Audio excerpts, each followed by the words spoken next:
Our next guest is one of those unsung heroes, Abby Johnson. She's made national headlines several times, not too long back for the feature film Unplanned, based on the novel of her journey from a Planned Parenthood clinic director to a pro-life advocate, ultimately helping abortion workers leave the industry and find new employment. Abby, thank you for coming on, and thank you for being the first guest, the first live guest.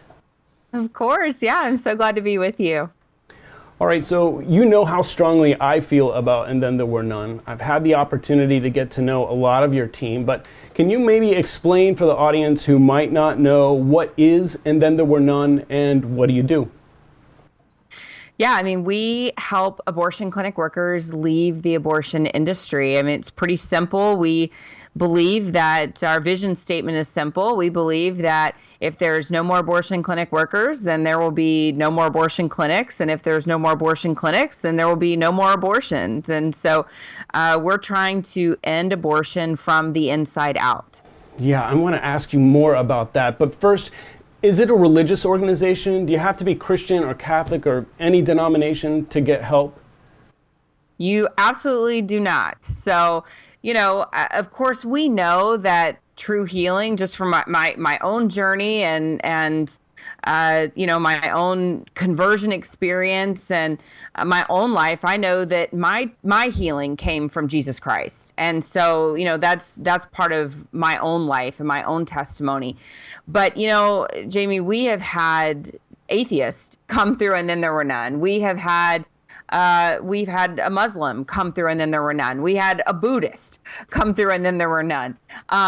We have had people of all faith traditions, no faith tradition come through and then there were none. And, they are part of our tribe. They are,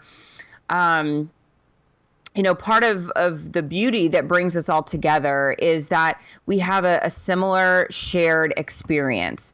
And we're coming from all different backgrounds, all different faith denominations, all different experiences. But it's that shared experience of working in the abortion clinic that makes us the same. And so we can love each other. We can have these shared experiences, even though we may have different backgrounds. And so, we help people who, are married, are single, are in the LGBT population. Anybody is welcome to be a part of our tribe, is welcomed into our tribe. And so, even though that was definitely a part of my testimony, it does not have to be a part of anyone else's testimony to get help. Excellent. Now, isn't the abortion industry mostly nurses and doctors? I mean, can't they just find another job if they want to leave?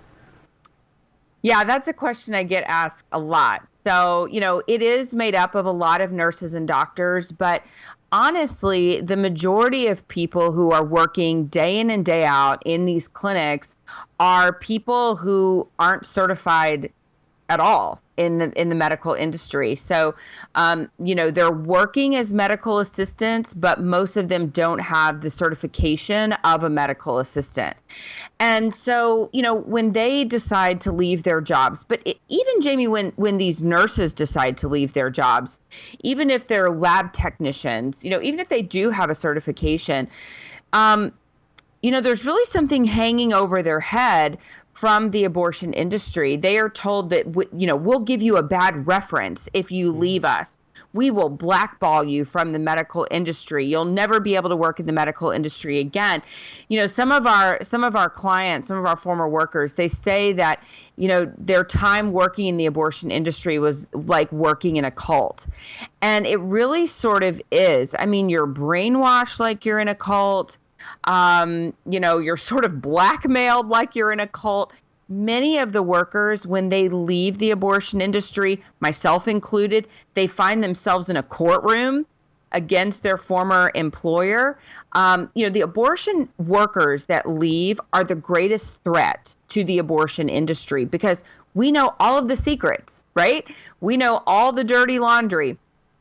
We know where all the secrets are hidden. We know where all the bodies are buried, right? So they don't want us to speak publicly.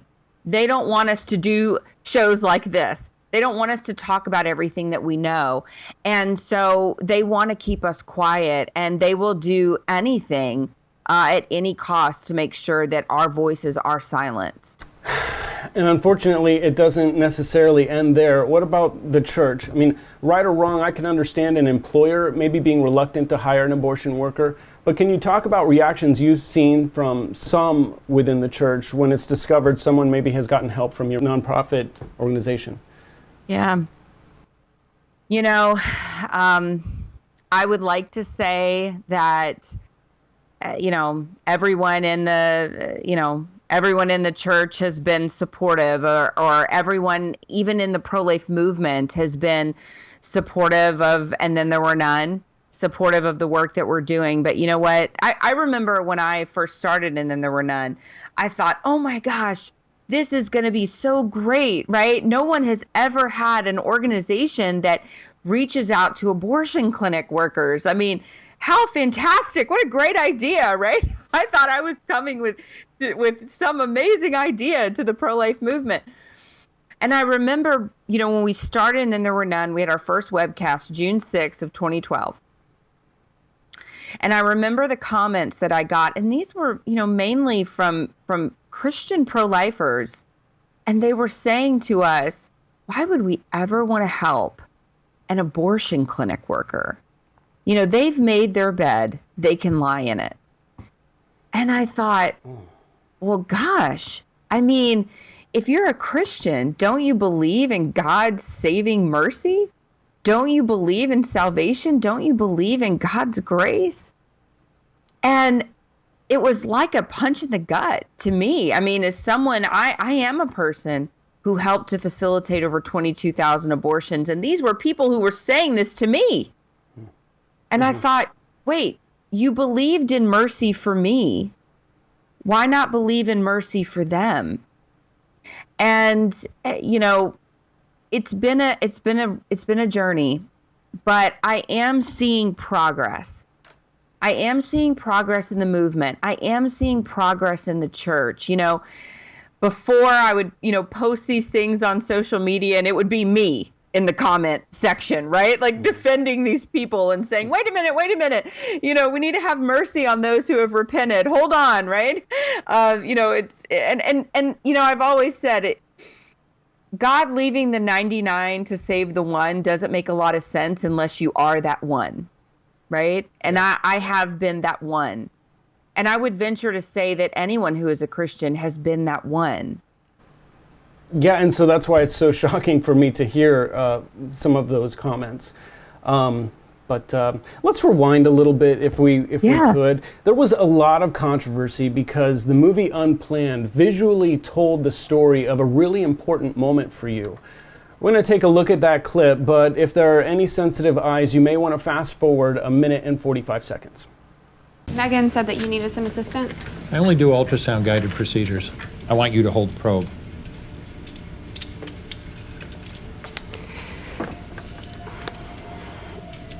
This might be a little cold, okay? Don't move.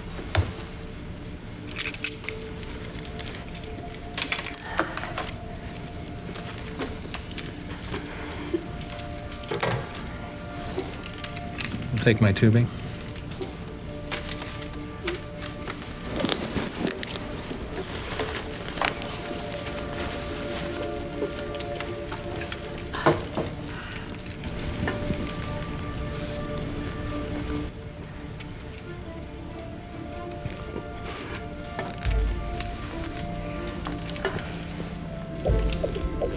Okay.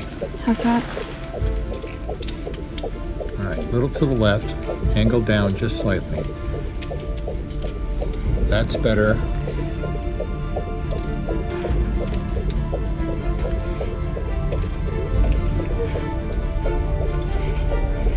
Weaker. Hold I'm like, still. stay still. You hold my arm, but you can't wiggle it. Want to get done, don't you? Deep breath. Just hold the probe in place so I can see what I'm doing. Okay, about there. It just moved away from the catheter. They always move. That's why I do it this way.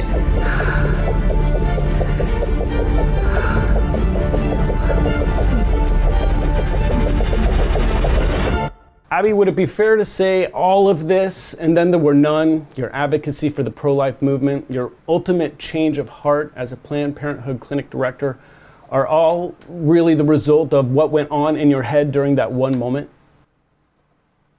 Yeah, I think that's fair to say. I mean, there had been a few moments that had taken place over 2009, being told that we needed to implement abortion quotas and being told we were, building an abortion facility that was going to kill babies up to 6 months of pregnancy. There had been a few things over the past year where I feel like my heart had been sort of softened to the humanity of the unborn. But really, I feel like all of those moments were preparing me for that moment, so that I could see what was really taking place in the womb in a way that I had never seen before, so that my eyes would be open, so that the veil would be lifted. I could see the humanity of the unborn in the womb, and so that I could walk away. I think if those things hadn't have happened, maybe I wouldn't have been ready to take that step. Maybe I wouldn't have had, the faith to make that next move. But because, God knew what he was doing and orchestrating every step for me. And so because all of those things had taken place before, I was ready to make that next move. That's awesome. So how did you turn this into the most incredible and frankly unique, only one of its kind organization that helps abortion workers leave the industry? Well, I wrote my book Unplanned in 2011. It came out 1/11/11, and I wrote it really in hopes that abortion clinic workers, those still in the industry, would pick it up and read it, maybe as a critic, but would think, who is this jerk, that left Planned Parenthood and wrote this book, right? That's sort of what I thought. And they read the book. I was hoping they would read the book, and they did. And so within just a few months of Unplanned being released, I suddenly had 17 abortion workers who had reached out to me, who had said they picked it up as a critic, but they found truth in it. And they were asking me, would you help me leave? And my husband and I were looking around, were there organizations to help people like me, people like these abortion clinic workers? And there wasn't any. And so then we really started praying, and we said, okay, God, can you put it on the heart of someone to start an organization to help abortion clinic workers? And, we were really praying that fervently. And then we realized, he was sort of knocking on our heart saying, yeah, it's you, right? I'm putting it on your heart. And so that's when, and then There Were None was birthed. And, it doesn't end there with helping people leave the industry. What does healing look like for workers who reach out to you for help? You had mentioned healing. How does And Then There Were None make that happen? Yeah, so, we really provide a comprehensive program. So we have, it's sort of that hierarchy of needs, right? So when they come to us, they may have just left their job. Sometimes we're on the phone with them as they are walking out the door of their clinic. So we need to help get them stable, right? So we want to make sure they're not going to lose their home. We want to make sure they have food on the table for their family. So we're going to take care of those needs and make sure they are financially stable. That's part of where donations go, to make sure that nobody's going to be homeless, nobody's going to go without food, right?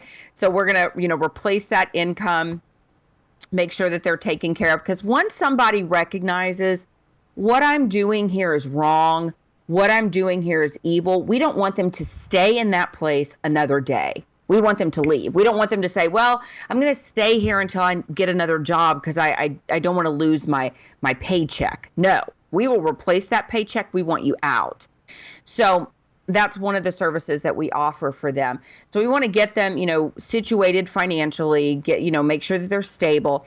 We have case managers that work with them, headhunters that work with them, making sure that they are looking for jobs. We have a professional resume writer on staff. He gets their resume up to date. He has literally written a beautiful resume off of a napkin that somebody wrote the resume on. He is phenomenal. We have job coaches on staff to work with them. The case managers are really their point people. So they are working with them, befriending them. They're with them through this transition. It's a very, emotional transition.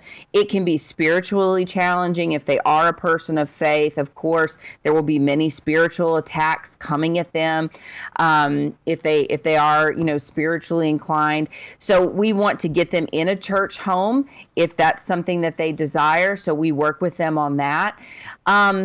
And then we also have licensed professional counselors on staff.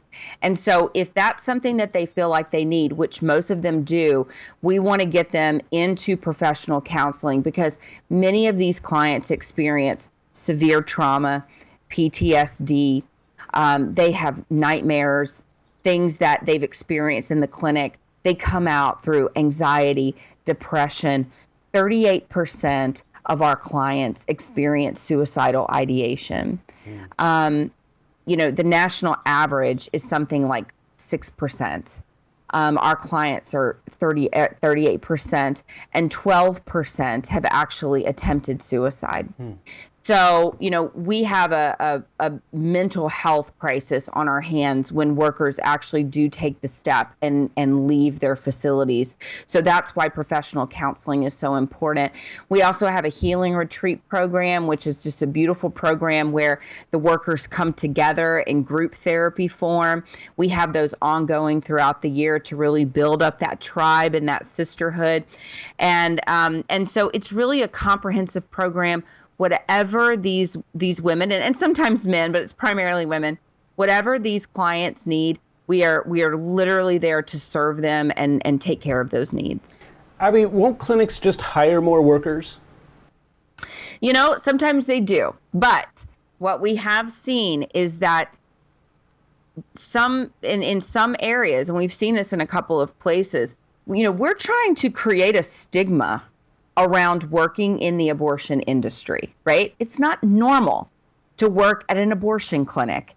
And that's what we're trying to create a stigma around that. You don't want to work in an abortion clinic. It's not normal. It's not a healthy environment, right? And so we're having success at doing that. And we've actually seen several abortion facilities close across the country. And they cite that they closed because they could not find staff. We were actually able to drain a couple of facilities of their entire staff. We drained the entire clinic of their staff, and the clinic ended up closing because they could not replace their staff. They just could not find anybody who wanted to work in an abortion clinic, which is fantastic. That's exactly what we want, right? And another thing that started happening was that a lot of these abortion clinic workers were coming forward, and they knew, like I said before, they knew of violations. They knew of health code violations. They knew the dirty secrets, right? The dirty laundry of the abortion facility. And they actually wanted to come forward. They wanted to talk to local authorities, state authorities, sometimes even federal authorities about what was going on inside of their facilities where they worked. And so we were able to facilitate that conversation, and we've been able to shut down 28 abortion facilities where these workers were previously employed. So that's actually happening too because these workers are leaving. So yes, sometimes they do just replace the employees, but the important thing is that these people, these 600 men and women who have left, they are no longer part of this dehumanization cycle. And that's what matters. It matters to these 600 people. And the people that they replace them with, well, guess what? We'll be waiting for them too, right? When they decide to get out of the industry, we're here for them too. But we believe that slowly but surely, these abortion facilities will close. We believe that these abortion clinic workers do have the information that is needed to shut down these abortion facilities. And we believe that it's happening. We're already seeing that it's happening. Say an abortion worker or someone who knows an abortion worker might be watching and wants to find out more. What can they do? Yeah, go to abortionworker.com. Even if you've been an abortion worker many years ago, we're here for you. And that's one of the things that we found, Jamie, was that we started getting emails from women who had kept this secret of being an abortion worker for 20 or 30 years. They had worked in the industry in the 80s, right? In the 70s, and they had never told anyone that they had ever worked in the abortion clinic. And so they were living with this trauma for years and years of their life in secret. And so they felt like they were in bondage because of this. And so they started coming to our healing retreats. They started coming out and coming to our healing retreats and sharing this and experiencing freedom from this shame and this guilt that they had felt. And it was so beautiful to be able to experience that with them. And so, we know as Christians that there is no condemnation in Christ. There is no shame in Christ. And that's what we want everyone to experience that has ever participated in abortion, whether it's something that they've had an abortion, they've been a worker in an abortion clinic, they've taken someone to have an abortion, whatever it is. We don't want you to experience that bondage anymore. We want you to set that free. And so that's part of what our healing program is all about. And so even if you're a person that worked in the industry a long time ago, whether you're a current abortion clinic worker, you can get all of the resources that you need at our website, abortionworker.com. Well, what about people like me who think what you're doing is amazing and want to support your efforts? Yeah. Same website, abortionworker.com. There's a donate button there. We would absolutely love to have your support. You can make a tax-deductible donation there. We have some volunteer opportunities. We have a handwritten card ministry. We have a couple of other ways that people can get involved if they want to volunteer. Abby Johnson, I could talk to you for hours. Thank you for what you do. Thank you for what your ladies do. Thank you for being the first guest on the show. I'd love to have you on in the future. Hopefully people will see this and support what you're doing, because I certainly do. Thank you so much for having me on anytime.